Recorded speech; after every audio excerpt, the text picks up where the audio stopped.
প্রত্যেকটি থানা ওয়ারি আমাদের যোগাযোগ হয়েছে। ইউনিভার্সিটি মাদ্রাসায় আমরা বিভিন্নভাবে সফর করেছি, সফর করি প্রত্যেক শ্রেণীর পেশার মানুষদেরকে আমরা আগামী গণসমাবেশে আসার জন্য আপনারা যারা আজকে আমাদের জাতির বিবেক সমাজের দরবান সাংবাদিক ভাইয়েরা, আপনাদেরকেও আমরা অভিনন্দন জানাচ্ছি এবং আপনাদের থেকে আমরা সহযোগিতা প্রার্থনা করছি যে আমাদের এই গণসমাবেশকে সফল এবং সার্থক করে তোলার জন্য আপনাদের ভূমিকা অপরিহার্য।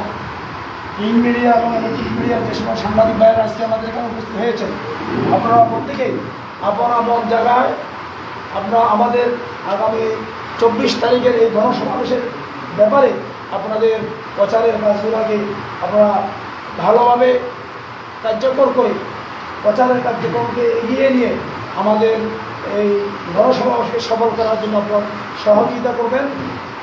বিশেষ করে গত 16 বছর পর্যন্ত আমরা আল্লামা মাহমুদ সাহেবকে নিয়ে এইভাবে কোনো গণসমাবেশ করতে পারিনি।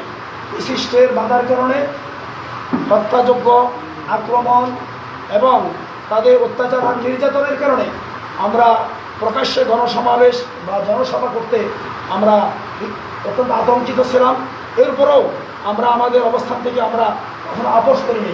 আমরা যার যার অবস্থান থেকে আমরা অনেকেই আমাদের নেতৃবৃন্দ জেল খেটেছেন, বাংলাদেশের যে সকল রাজনৈতিক দলরা জেল খেটেছেন ফ্যাসিস্টদেরকে প্রতিরোধ করতে গিয়ে এদের পতনের জন্য। তার মধ্যে বাংলাদেশ খেলাফত মঞ্চ অন্যতম। আমাদের কেন্দ্রের একবারে সর্বোচ্চ থেকে কেন্দ্রীয় নির্বাহীর ম্যাক্সিমাম লোকদেরকে গ্রেফতার করা হয়েছে, রিমান্ডে নেওয়া হয়েছে, জেল খাটানো হচ্ছে 5 বছর পর্যন্ত, কেউ 3 বছর, কেউ 2 বছর, কেউ 2 বছর, 1 বছর, এইভাবে বিভিন্নভাবে। এবং আমাদের নারায়ণগঞ্জের তৎকালীন সভাপতি যিনি, তাকে হত্যা করা হয়েছে। আল্লাহ মাহমুদ সাহেবের গ্রেফতার পরেই তাকে হত্যা করা হয়েছে।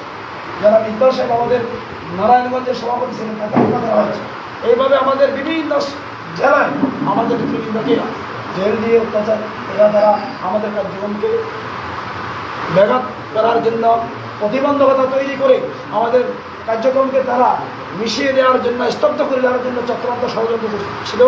আলহামদুলিল্লাহ আমাদের বাংলাদেশের সকল ধর্মপ্রাণ মুসল্লি এবং দেশপ্রেমিক ইসলামী মূল্যবোধের নাগরিকরা, জাতীয়বাদী শক্তি সহ দেশপ্রেমিক লোকেরাদের এবং সর্বশেষ বৈষম্য বিরোধী তরুণ ছাত্র সমাজের আন্দোলনের মুখে এই ফ্যাসিস্ট হাসিনা সরকারের পতন হয়েছে।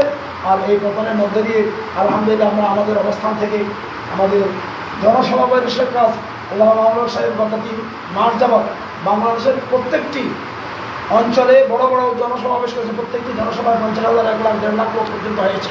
আশা করতেছি আপনাদের সহযোগিতার মাধ্যমে ফেনীর জনমানুষের আকাঙ্ক্ষিত প্রত্যাশিত সেই মাসরুম জননেতা, সংগ্রামী জননেতা আল্লাহ মাহমুদ সাহেব ফেনীতে আসবেন। আপনারা আমাদেরকে সহযোগিতা করবেন এবং আপনাদের সহযোগিতা আমরা আগামী দিনে আমাদের কার্যক্রমকে আরও বেশি বেগবান করব, এই আশাবাদ ব্যক্ত করে এই আজকের এই সংক্ষিপ্ত বক্তব্য, স্বাগত বক্তব্য আমি এখানে শেষ করলাম। আসসালামু আলাইকুম।